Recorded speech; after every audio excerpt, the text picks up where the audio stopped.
Hey guys, my name is QuadMFT, and I'm sure most of you guys already know that, but if you guys don't know that, make sure to subscribe to see more of my videos. But what I'm going to be bringing you guys in today's video, this video is going to be a little bit more of an original series I have going on. It's been going on since the beginning of my channel. This is going to be a series called Father Sunday, get it? Father Sunday, S-O-N-D-A-Y, but this is going to be a dual commentary series with my dad, so of course I do have my dad on the other mic. So Dad, introduce yourself. Hey, what is up, Warriors? And Quad, I brought you a special present today. It's a Klondike bar. Can I get anything for that? Thank you. I would give you my channel, but you're kind of my dad. Oh, that's right. I kind of already have your channel. Not really. Yeah. Well, hey, but what I do have is 3 or 4 different topics I want to talk about today.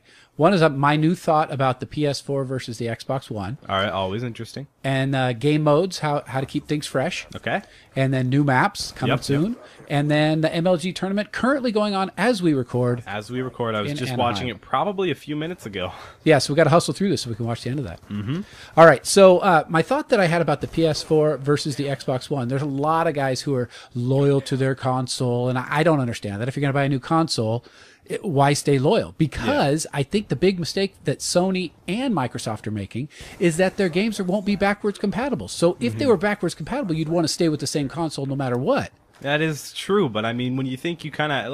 Okay, so Call of Duty Ghosts is going to be on the Xbox 360 and the Xbox One and PS3 and PS4, but think about it like this. You buy it for the Xbox One, or you buy it for the Xbox 360, and you play it for a month, and then the Xbox One comes out, so you go and buy the Xbox One, and then you have to re-buy it without even having to buy it, or without even being able to port it from the Xbox 360 to the Xbox One. You have to re-buy it. So that's kind of getting Infinity Ward and Activision, that's getting them profits, making their partners happy, making Xbox and Microsoft happy. So I kind of think, I mean, it's kind of like, if it goes one way, it's kind of, I don't know how to really explain it, but it's whether people, if Microsoft wants people to buy the new consoles, if they want them to double buy games, that's basically what it is. You got to choose one or the other. Right, or keep both of your consoles, your PS3 and PS4, hooked up to your TV. You know, which people say, oh, well, you already have the consoles, does it matter? I'm like, you know what? I don't want to change the inputs. I'm just kind of lazy like that. Yeah, so, we all are. Yeah. All right. So see, just for that little bit, they could keep me with the same console.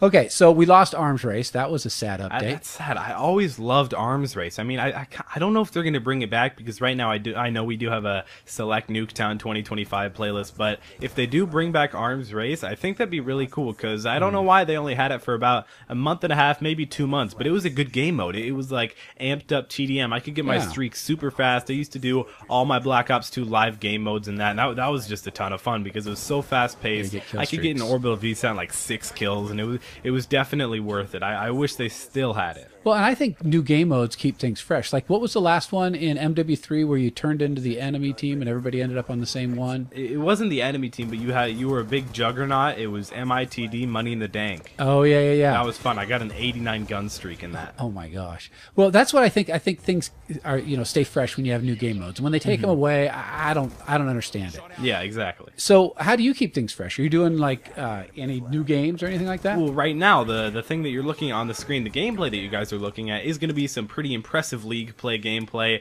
I believe I get full streaks maybe 3 or 4 times in this match. I'm going to be playing with a few friends. We don't run in a full 4-man team, because otherwise we would have to start up an actual team and lose all our ranks and stuff. I mean, you don't lose your rank, but you have to start up a team rank instead of like a solo rank. So I like grinding out my solo rank and playing with real life friends, because surprisingly, my real life friends, they're actually not bad at Call of Duty. I'm sure most of my other real life friends probably are, but the ones that I play with, they're not really bad. I mean, they're good. They play basically just as much as me, occasionally even a little bit more. But so is that why you don't play with me? Because I'm bad. Yeah, but I do like league play. Trust me, guys. I like capture the flag a lot. As you can see, I'm just staying over. We have a bunch of callouts. I'm staying by boxes in bottom market, and it's so much fun to be able to, I don't know, just have a competitive scheme to things. Because normally I'm not trying to be cocky or brag or anything like that, but I do basically dominate in most public lobbies. Yeah, I mean, when it's when it's team deathmatch or domination, I basically top most lobbies. I mean, occasionally I'll run into a different YouTuber, and they'll be beat me and sometimes I'll beat them and different things like that. But it's just a ton of fun. So, I just love League play. Do you think the added intensity makes you like the game more? The fact that it matters towards your stats and towards your League play goals? Oh, definitely. It's so cool to think like, oh, I barely got that win, or we just lost by 1 death in Search and Destroy or something like that. All right, there was 2 seconds left on the bomb plant, and that's all I had to defuse, and then the bomb went off. And it's like, oh, you were so close, man. You were so close. It's not like when you lose in a public game, it's like, oh, whatever, I lost in a public game. Who actually cares? I can just go away and it's all gone. But I mean, League play, it's like you lose for your whole team, because your whole team, the whole point, like kill death ratio, it doesn't really matter in League play. Like honestly, it doesn't matter at all. If you're going to even it, or maybe even 1 or 2 kills positive, you're actually doing really well. But it's all about the win. 100% all about the win. So it's much more of a team game. Very teamwork, different call outs and everything. So the added pressure, makes the intensity, more better. It's because it makes it more interesting.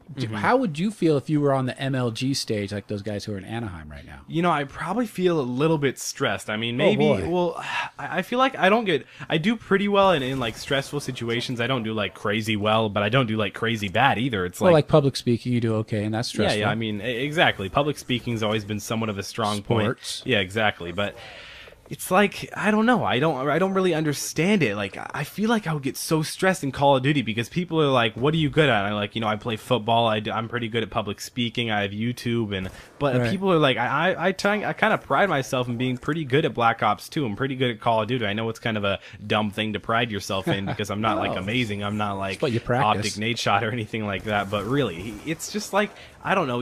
When I say I'm good at something, I want to make sure I'm really, really good at it. So if I was up on the stage and it was like last round in Search and Destroy, it was 3-3. Ooh, that would freak me out, being like the last man alive and having like 3 enemies on the other team. I feel like I could do it, but I feel like it would take a lot of effort and a lot of like, I don't know. Call of Duty is a lot of mental. It's a lot of momentum, because when you win a hardpoint game and next you have a Search and Destroy game, you just want to tear it up. You just want to go and keep on going. And when you win that hardpoint game, it totally demotivates the other team. It makes them like, oh, we still have to keep on playing. Oh my gosh, we're getting destroyed. And you can't do well when you have that mindset at all. Trust me, guys. When you're mad when you play Call of Duty, I mean, you can do well when you're mad, but when you're like kind of, I don't know, sad and a little bit down, it's just not a good game. I mean, this game is supposed to be like a party fun game. Right. Well, sometimes when I'm down, it helps to focus me, because I'm like, I'm behind. I got to hit 3 shots in a row or whatever I got to do. So I think it adds to the motivation. It adds to the intensity. Big time. Yeah, which actually makes to your peak performance. I mean, exactly. You got to take that game-winning or losing shot in basketball a few times before you're going to hit it. I mean, Michael Jordan missed more final shots than he hit. But what do we see? I didn't know that. What do we see? We see the ones he hits for the win. That explains why I didn't know that. Yep, exactly. Well, nobody replays Jordan missed. Yeah, exactly. So it sounds like there's some new maps coming out again for the Xbox. But don't worry, guys. I will be up right at the time it comes out. The minute that it comes out, I will have videos on it for you guys. Don't worry. I'm always one of the first people to get it out. I like to try and get it out really fast. This map pack is going to be called Vengeance. So Vengeance is going to be really cool. I'm not sure if I'll really cover the zombies. Maybe I'll cover some zombies if I really feel like it. But I will be giving you guys, within at least the first 10 minutes, at least one video on the new tips and tricks on the new maps and everything like that. Because I'm always one, like I said a little bit earlier, I'm always one of the first people always competing with Allier and T Martin. But I try and do my best on those, so I try and give you guys the best little hidden spots and tips and tricks on them. How many maps are coming out? Of course, there's going to be 4 maps, I believe, and then 1 zombies map. And there was 1 zombies gun accidentally leaked in the new patch. It was really cool. It was a ray gun. It's like a ray gun, too. I believe it was called the Ray Gun Mark II. But that will be in the Vengeance map pack also. And if you level it up, can you bring it into multiplayer? I wish we would. Oh my gosh, that'd be OP, especially in like in like League play. If you could have like a ray gun, if you were like, I don't know, if you played like 3,000 hours or something like that, you just get a ray gun. It would be like a hack, and everybody would just get mad. Exactly. I would not play against. I would probably just turn off my Xbox or PS3 the instant that I saw someone else with a ray gun. Right. Yeah. It's like if it was OP, then forget it. I mean, exactly. And that's one thing. Like as I've seen you go back and play MW2 and other games. MW2 looks like it's hacked. I saw Moon Bounce one time. That's amazing. It's only hacked on PS3, to be honest. Like what I played of it recently is definitely more on Xbox, the Xbox side, but it is hacked. It's just terrible on PS3, to be honest. Well, maybe that's why I don't play on it. I mean, I like going back to the old games, MW2 and Black Ops. Yeah, and, that's fun. Yeah, matter of fact, your brother just got his first nuke, if you count. Yeah, exactly. My little brother just got his first nuke. He'd been going for a long time for his nuke, and he finally got it. Do you think that's because all the good players already left MW2? But don't tell him. No, I still think there are a lot of good players on MW2. But I hope you guys enjoyed this video. Make sure to click like down below if you did enjoy. Add this video to your favorites. That really helps me out. Subscribe if you haven't already. It's been QuadMFT, your favorite commentator, and I'll see you next time. See if I don't die. Caught up in this dream world, getting used to life. Hanging with the wrong people can keep you from doing right. So I keep my circle tight, homie, you can never penetrate. If your mind state is just a hate, you should renovate. Do some mental feng shui, boy, I'm hella hungry. I never play it safe like a touch base. Listen up, fuck face, open your damn eyes. If ignorance is bliss, then they feeding you damn lies. I'm never giving bad vibes, homie, you just anti. Always do it big like Rosie O'Donnell pants size. That's a joke, man, I'm a comedian. Fuck swag, some cheap chucks is probably what you'll see me in. Shitty call something I can smoke a breezy in. Call up Caesar Milan, these bitches disobedient.